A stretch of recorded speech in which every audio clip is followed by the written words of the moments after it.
Fala galera, boa noite primeiramente, para a galera que está aqui na sala presencialmente e para quem está assistindo pelo celular. Bom pessoal, hoje a gente está aqui para fazer um podcast sobre programas aquáticos para os bebês. É um assunto abordado pela professora Laila aqui no primeiro C e a gente trouxe dois convidados. Eu estou aqui com o Guilherme, que vai me ajudar na apresentação e na entrevista. E nesse projeto que eles estão estudando e a gente quer se aprofundar um pouco mais, entender melhor como isso funciona e até então trazer mais conhecimento para vocês que estão aqui na sala presencialmente e para quem está aí no celular, beleza? Então Felipe, pode entrar aí falando também. A salva de palmas aí, pessoal.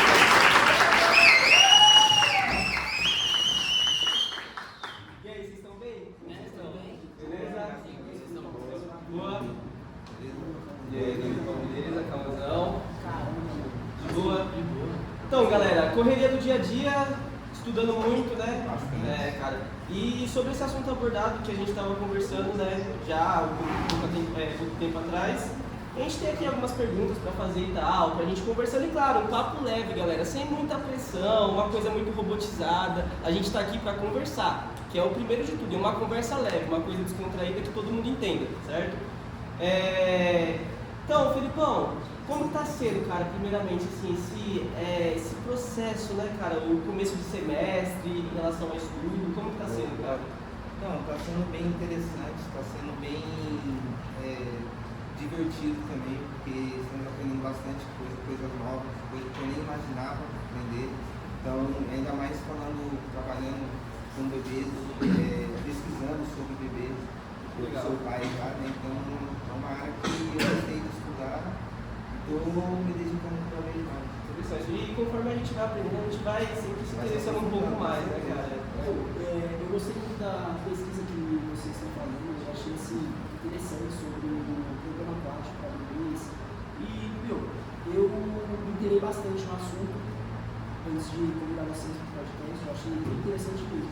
Porque o pessoal normalmente acha que colocar bebê na água é só pra tirar foto, fazer close, mas eu acho que tem muito mais que isso, né? Tipo, vou pegar a cabeça do meu filho e afogar lá pra cima daqui. Não funciona assim, pelo amor de Deus, né, cara? Mas assim, é mais, né, um desenvolvimento motor, eu acho que é muito importante pra criança. Pelo que eu pesquisei, assim, vocês que estão mais inteirados na pesquisa podem responder isso pra gente e, né, explicar melhor. Mas, assim, não tem nenhum especialista aqui, eles estão começando a pesquisa, mas eles estão no primeiro semestre. É uma pesquisa que eles estão fazendo para a faculdade deles, que eles são estudantes de educação física. Com certeza. Causão, fala um pouco sobre você também, cara, como está sendo esse começo de semestre? Está sendo bem diferente, uma coisa tipo, que eu nunca tive assim na minha vida, né? Legal. Vai ter conhecendo novas pessoas ali, uma coisa bem diferente, que nós era acostumado ali com a escola e tal, no estágio do primeiro semestre, e é bom. Tipo, estudar o que você gosta, né? Sim, com certeza. É uma coisa que a gente igual eu falei pro Felipe, a gente vai se interessando cada vez mais, né? Felipão, cara, assim, uma dúvida que eu tenho, tá? Que eu, inclusive, anotei aqui no celular, que eu queria te perguntar, você que está estudando, está entendendo mais o processo. Cara, como que a pressão da água e a flutuação, elas influenciam o controle postural e o controle muscular do bebê? Caraca, boa pergunta. A pressão da água, ela vai ajudar porque vai fazer o bebê vai ajudar o bebê a ter mais controle sobre o corpo dele, conhecer mais o corpo dele e tal. Já a flutuação, e falando ainda sobre a pressão da água, uma coisa importante, ela vai ajudar no fortalecimento do tônus muscular, ou seja, uma criança ou uma adulto com tônus fraco, ele é mole, como se fosse uma boneca, um bonequinho, ele é mole. Não tem esse desenvolvimento, né? Já o tônus muito alto, muito forte, também ele, tipo, como que eu posso dizer? Às vezes dá uns trancos, digamos assim. Então, a pressão da água ela vai ajudar ele a nivelar o tônus. Ali é onde ele vai estar no meio termo ali, né, cara?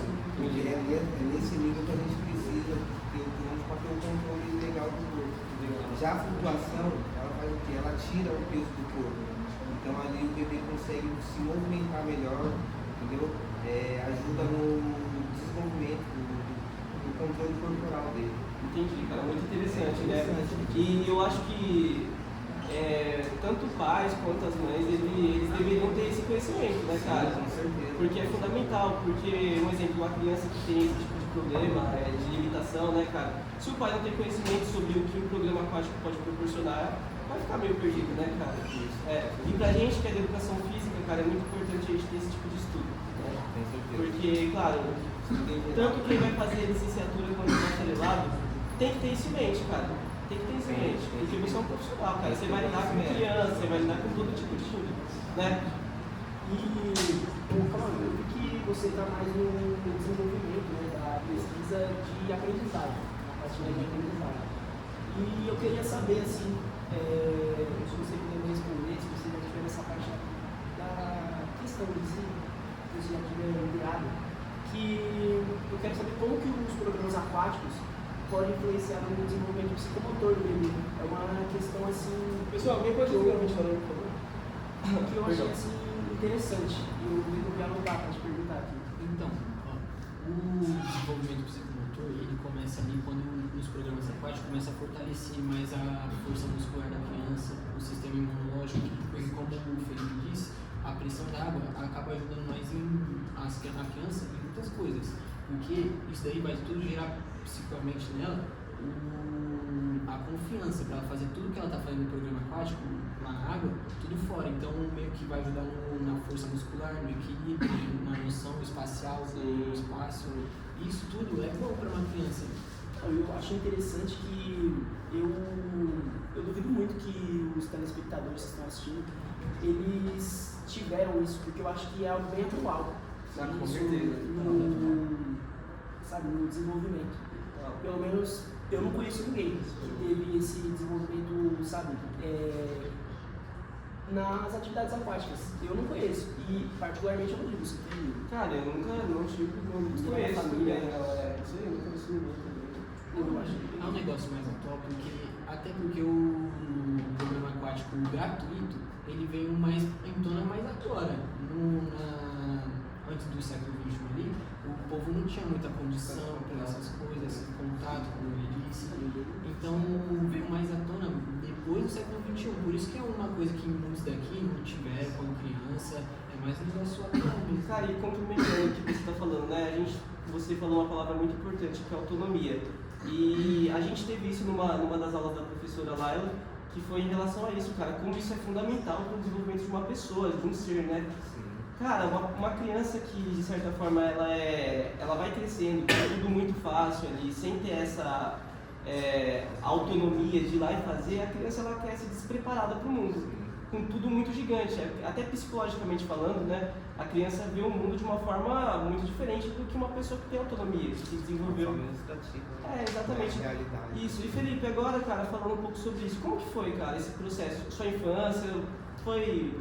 Cara, minha infância foi bem diferente da de hoje em dia. Tipo, piscina mesmo, esquece, nunca, praia, nunca. Sim. O negócio, tipo, era jogar bola, ter uma pipa, piano, bolinha de gude. Era pé no chão. E, cara, isso é uma coisa que com certeza te dá muita autonomia, né? Porque, pô, galera, imagina você tá lá jogando futebol, você vai lá, você ganha o jogo. Cara, isso é uma coisa que já vai ajudar na sua autonomia. E claro, galera, é um assunto que tá, de certa forma, ele vai se conectar com isso que a gente está falando sobre o programa aquático, tá? Porque o programa aquático é igual os dois já falaram, é uma coisa que vai ajudar no desenvolvimento da criança, certo? Então, Felipe, agora pra gente continuar aqui. De que maneira, cara, o meio aquático ele pode impactar o sistema respiratório e cardiovascular do bebê? Então, como eu e o Camilo estamos falando, a pressão da água é muito importante para o bebê, até mesmo para a gente. Mas no caso de um bebê, a pressão da água vai fazer ele se esforçar mais, vai fazer ele vai fortalecer mais os músculos respiratórios dele, entendeu? Então isso daí vai ajudar com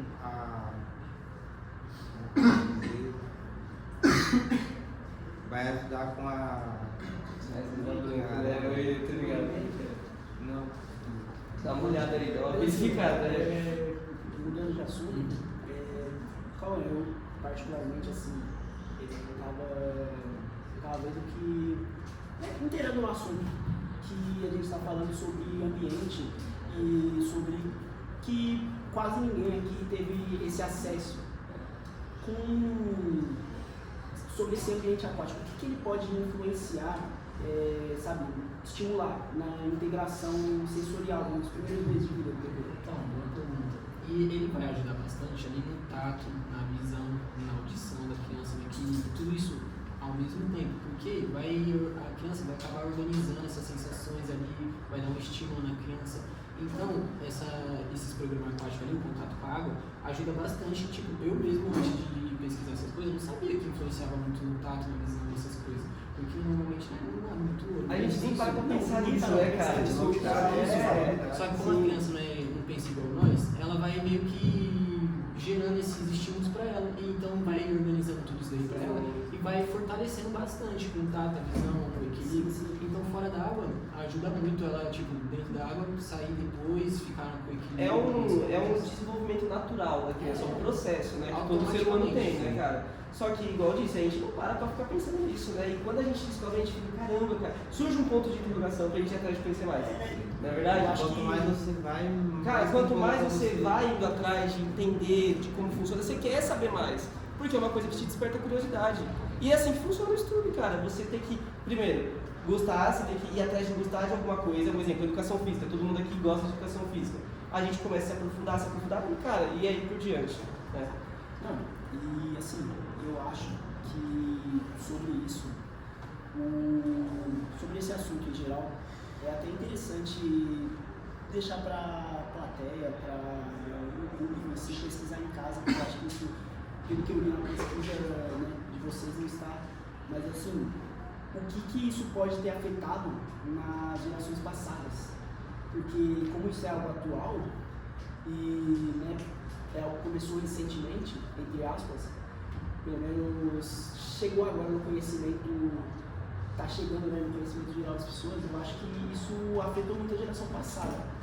E assim, Paulo, sobre o assunto que você está inteirado, como que as atividades aquáticas podem contribuir, sabe, no desenvolvimento da coordenação global? Então, os movimentos lá na água, como chutar, bater braço, nadar em si, eles vai meio que ajudar no movimento, além disso, vai estimular a sincronia do bebê, tipo membros inferiores, superiores, tudo isso vai meio que fazer uma sincronia para a criança fora da água. Isso ajuda bastante também. Como corpo inteligente, né, cara? Inteligente demais. Felipão, vamos lá, cara. Voltando, você lembrou qual que era a palavra? Qual que era, cara? É a circulação sanguínea. Circulação sanguínea. Sim. Isso daí automaticamente vai ajudar também no sistema cardiovascular do bebê, entendeu?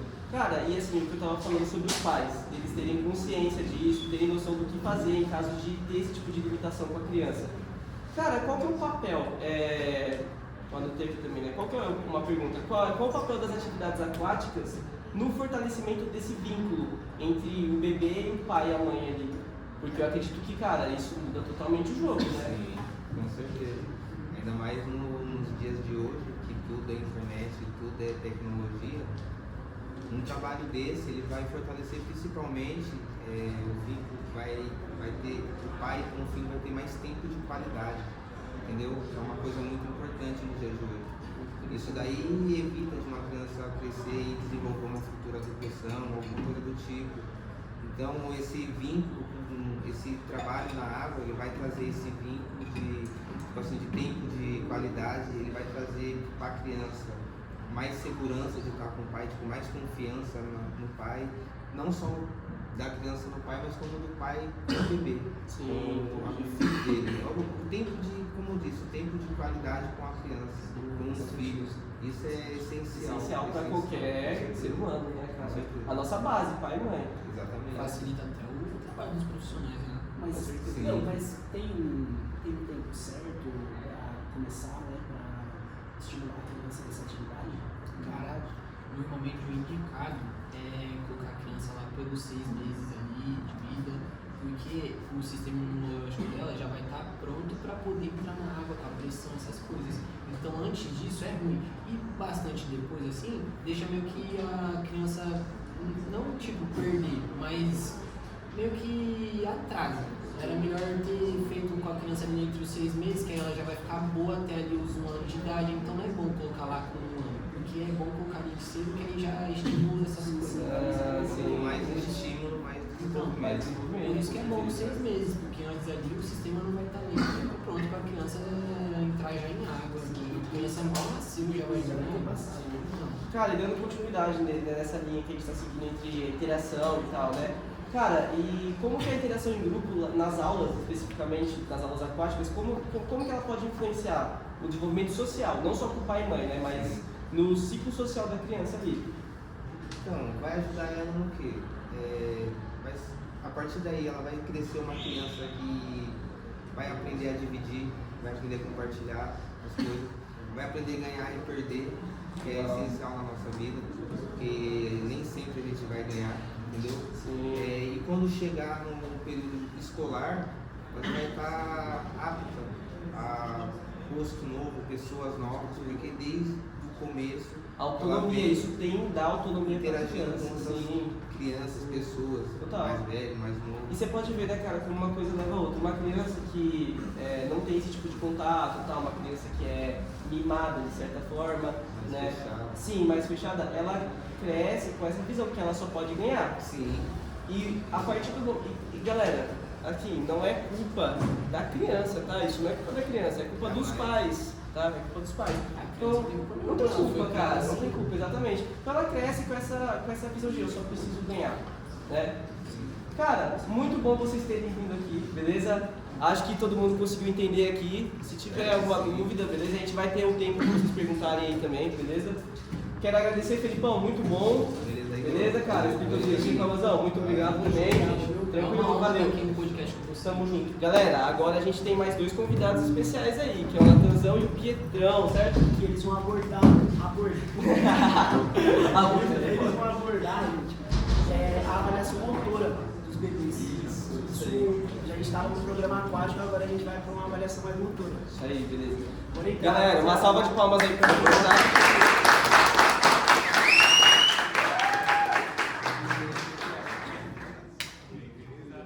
Da hora o desenho aí, cara. Acompanho vocês. Pô, legal, bom estar aqui, cara. É isso aí. E aí, como vocês estão? Bem. Gostaram da apresentação? O que vocês acharam aí? Bem, o pessoal fala legal. Eu também não tive nada disso. E é legal saber que a gente está trabalhando nisso junto, né, cara? Isso é muito importante. Vocês são da mesma sala lá, né? Sim, somos. Vocês são um projeto parecido, entre aspas. Bebê, coordenação motora também, trabalho desde E cedo. Natanzão, tô ligado que aqui na UBC você já foi lá e já fez psicologia um tempinho aí. Verdade. Pô, isso aqui vai ser muito importante pra gente dar uma abordagem um pouco diferente aqui, uma conversa Uma mais... visão um pouquinho com certeza. diferente. Interessantíssimo, né, Legal. Pedrão? Interessante. Vocês pesquisaram de mim, tá? Tem que pesquisar, cara. Tem que pesquisar o Não, certo. Então vamos lá, Natanzão, vou começar aqui com você, cara, Certo. tá? Vamos lá, mano, eu tô com uma pergunta aqui também, que eu acredito que é dúvida de muita gente, tá? Em relação à avaliação motora, tá? Que é uma coisa que, de certa forma, se complementa, tá? Com essa parte da água que a gente tava conversando aí, tá? Então, Natanzão, aqui, cara, vamos lá. Você pode me responder, cara, quais são os principais aspectos avaliados no desenvolvimento motor de um bebê? Tá, certo. Então, eu e o PG, a gente está numa pesquisa mais relacionada à coordenação motora mesmo dos bebês, nessa fase. Cara, é composto por 5 fatores, né? O controle postural, bebê se consegue erguer a cabeça ou não, né? Tem o tônus muscular, que é se o bebê é muito rígido, se ele é flácido demais. Tem também o equilíbrio em diferentes posições. Tem tônus muscular, a coordenação de movimentos, né? Movimentar a perna, o braço. E também os marcos motores, como engatinhar, sentar, rolar, né? Esses são os principais, assim, pontos que os pais têm que ficar atentos, que é bom observar, que esse Porque é o pode dar problema básico. futuramente ali, Com né? certeza, Pode que isso dar é o básico que um bebê faz da Tal. coordenação motora. E assim, cara, conforme a criança ela vai crescendo e tal, se ela tem esse tipo de limitação e não é trabalhado, né? Isso pode complicar muito na vida adulta dela?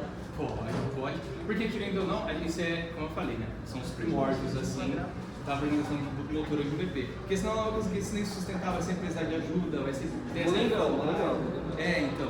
Então, se não trabalha isso desde cedo, ela não consegue trabalhar os outros tipos de aspectos que o cérebro trabalha ao longo do tempo. Beleza, cara. Não, e você, Pedro? Você está na parte da pesquisa mais no foco prático. Sim. No trabalho motor do bebê. assim, complementa um pouco a questão que eu falei com o Cauã, a última questão que foi para ele, sobre idade, sobre tempo. Eu gostaria de saber sobre o desenvolvimento motor do bebê, mas assim, tirando a parte aquática, quais são os principais marcos motores assim, e em quais idades não, né? Quantos meses que são bebês. E quantos meses isso demora para aparecer? Ok, muito interessante essa pergunta, porque muita gente não tem nem noção, né, sobre esse assunto. Então, dando continuidade à resposta, desde os primeiros dias de vida até os 3 meses de idade, né? Ele começa a levantar a cabeça e mexer o pescoço, que é o principal, é o primeiro marco motor que aparece no bebê. Aí, dos 4 aos 6 meses, ele começa a rolar ali, sentar com apoio para as costas, seja a mãe segurando, essas coisas assim, né? Dos 6 aos 9 meses, sentar sem apoio e começar a engatinhar. Então, essa já é uma fase que o bebê começa a ficar mais arteiro ali, ele começa... O Igor você falou que começou a engatear com 2 meses. Nossa, então esse cara aí, por isso que ele é tão desenrolado assim. Esse cara é diferente. Então, Foi rápido. Se você dá uma desconcentrada ali, o bebê já tá no outro lugar. E cara, é uma das fases que mais dá trabalho pra mãe ali, né? Sim, com certeza. Pô, a mãe fica tipo de louca na cabeça, a criança caindo toda hora. E aí. Concentra um segundo, a criança já tá lá no outro lado. É isso aí, cuidado redobrado. A gente pode definir essa fase, cuidado redobrado, né, cara? Cara, legal saber disso, Natanzão. Dando cumprimento pra gente seguir assim, com essa resposta sua. Cara, os reflexos primitivos, né, que é algo muito importante, né, que é a fase reflexiva da criança, né, cara, eu dei uma lida e tal. Essa fase reflexiva, os reflexos primitivos, eles influenciam no desenvolvimento motor nos primeiros meses de vida ali, no comecinho, cara? Cara, então, sim, porque, tipo, como você disse, né, são os reflexos primitivos, que é algo que a gente tem desde cedo, por exemplo, a sucção do bebê, né, quando a mãe vai amamentar, né, o fato de, tipo, vocês já devem ter visto, né, algum videozinho na internet, a criança tá aqui a mão da pessoa, da criança põe o dedo, a criança fecha a mão. Sim. Então, completamente natural. Que é a pinça, né? Tipo, é porque o movimento de pinça é mais pra frente, né? Isso aí é mais um reflexo, assim, tipo, de coordenação motora mesmo do bebê. Uma coisa espontânea. Espontâneo. Pinça é mais pra frente, mais desenvolvimento do cérebro, mas só que ele é essencial mesmo como um start, digamos assim. Então, completamente normal. E, inclusive, qualquer problema que você vê que o bebê não tá fazendo isso, outro sinal de alerta. É um pouco que já vão ficar... Tem um time certo? Um time pra você ver, né? Chegar passou de tantos meses. Não, porque normalmente assim, quando a criança já nasce, ela já tem esses movimentos primitivos mesmo, assim. Já é instintivo assim desde que o nascimento. Então, tipo, não tem essa idade limite, assim, pra, por exemplo, os primórdios, a base, tudo, entende? Então, tipo, desde cedo já tá fazendo. Entendi. Legal, cara. Mas assim, falando da prática, como que os pais ou cuidadores, independente de quem estiver cuidando dela, como que ele pode estimular isso no dia a dia, o desenvolvimento motor? Sim, muito boa essa pergunta também. Os pais eles podem colocar o bebê de bruços ali, bem no comecinho da vida dele mesmo, e fortalecer ali os músculos dele, né? Porque ele vai tentar se virar, porque não é uma posição muito legal para o bebê ficar de bruços ainda. Confortável, né? Ele não tem muita coordenação ali desenvolvida, né? Também oferecer brinquedos ali. Nossa, muito bom. Sim, com certeza. Deixar espaço livre para ele caminhar, só que assim, seguro, né? Um espaço livre seguro, porque ali sim, não. Gramado, tatame, pode até ser em casa, só que assim. Não vai deixar tijolo a criança, não deixar o caminho com. Bota no concreto, o bebê faz ele no negócio. Não tem como, né, cara? Deixar ele ali andando no espaço livre para ele não se machucar, entendeu? Sim, também interagir, brincar bastante com ele, chamar, acenar, para ele ficar É uma variedade de coisas que o pai ele pode usar a criatividade para poder fazer, para ajudar nisso, sim, né, com cara? certeza. Cara, e você pode ver, isso é uma coisa tão importante, né? E a maior parte das pessoas não tem esse conhecimento, cara. Verdade. E isso é uma coisa que o professor de educação física profissional é obrigatório que ele tenha conhecimento nesse sentido, cara, porque ele que vai ser responsável por ajudar. Entendeu? O pai e a mãe, porque eu igual falei, a criança ela não vai ter inteligência suficiente, cara, para conseguir fazer isso. O pai e a mãe que é o responsável por ajudar, certo? Então, É legal falar isso pro pessoal de casa, porque eles vão entendendo. Cara, então pra ficar atento. não adianta você que lê tal.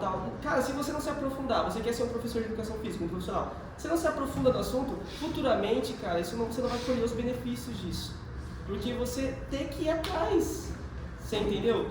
E, cara, então galera, pra todo mundo aqui, tá? Pra gente também, eu espero que durante esse processo na faculdade que a gente está estudando, a gente realmente se aprofunde em tudo isso. Porque lá na frente a gente vai olhar pra trás e vai falar, pô, que legal, cara, estudei, consigo facilitar a vida de um pai, de uma mãe e de uma criança, beleza?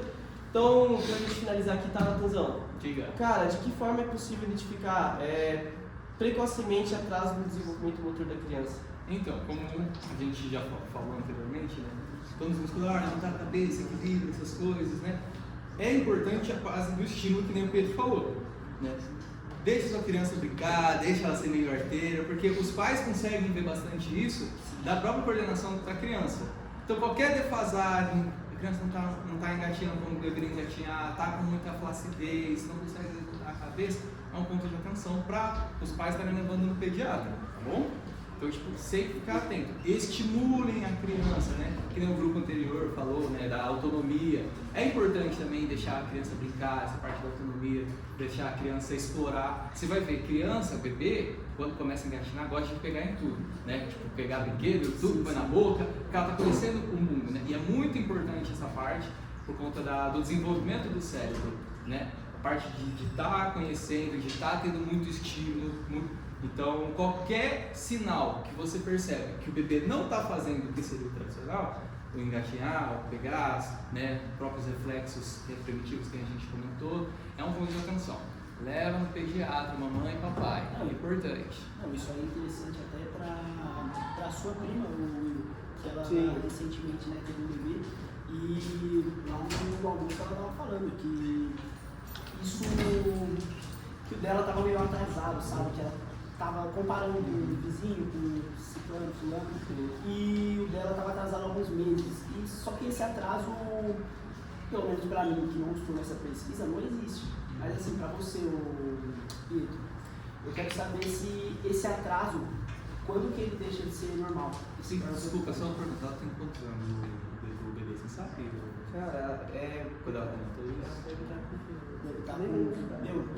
vai fazer 3 meses. 3 meses, né? Então, Gui, como você disse, tem muita essa comparação, né? Então, é muito bom fazer essa comparação mesmo, porque se o seu bebê, que tem 3 meses, por exemplo, o bebê da sua prima, prima do Igor, ele está muito para trás dos outros bebês da mesma idade, isso já é importante. É um clássico, né? É importante ali procurar um médico. E cara, ela é uma pessoa muito desatenta, ela Sim. não dá tanta importância, né? E agora que eu tô entendendo um pouco mais sobre isso, eu dou até uns toques nela, mas cara, é difícil, é uma pessoa que é complicada, sabe? Um erro que muitos pais fazem também é deixar o bebê muito no carrinho, cara. Tipo, precisa estimular um movimento do bebê, né? Tipo, não pode deixar no carrinho. A palavra-chave é estímulo. Estímulo, exatamente. Movimento e estímulo. Tenta dar o máximo de estímulo possível nessa fase aí, né? Muito importante. Isso aí. Fala, Galera, obrigado pela participação de vocês, muito boa conversa. Natanzão, ótima explicação. Pedrão, excelente também, beleza? Galera, muito obrigado, tamo junto. Por favor, uma salva de palmas aí. Galera, agora a gente vai fazer a parte da interação com vocês. A gente quer saber se vocês têm alguma pergunta, alguma dúvida, alguma coisa que Nossos aconteceu. convidados. Manda um superchat aí. Manda super. Então, eu queria saber se é obrigatório esses reflexos primitivos. Obrigatório? Para decidir. Ah, sim, tá. Bom, é obrigatório porque, tipo assim, como eu falei, a parte da sucção, a parte do pegar, essas são os movimentos primitivos que a gente carrega na nossa genética. Então, na teoria, sim, é obrigatório, porque senão a gente vai estar pulando etapa. Como é que ele vai conseguir engatinhar depois a parte do tônus muscular, né? Desenvolver de maneira correta, se ele não consegue fazer o básico? Então, sim, é obrigatório, porque se ele não tiver essa parte, que nem a gente está falando, por exemplo, da prima do Igor, não está com 3 meses, cara, é muito cedo. É um ponto para a gente estar em observação, se possível, levar no pediatra. Então, sim, é obrigatório. Isso aí. Alguma pergunta mais aí, galera, aqui da sala? De boa? Beleza? Então, rapaziada, que tava no grupo dos ursos, convido vocês para vir aqui na frente, beleza? Para todo mundo ver com o que cada um contribuiu. Felipão no roteiro junto com o Eduardo, beleza? Todo mundo aqui, Bonatão atrás das câmeras. Galera, muito obrigado pela atenção de vocês. Espero que vocês tenham gostado. Tamo junto. Valeu, hein?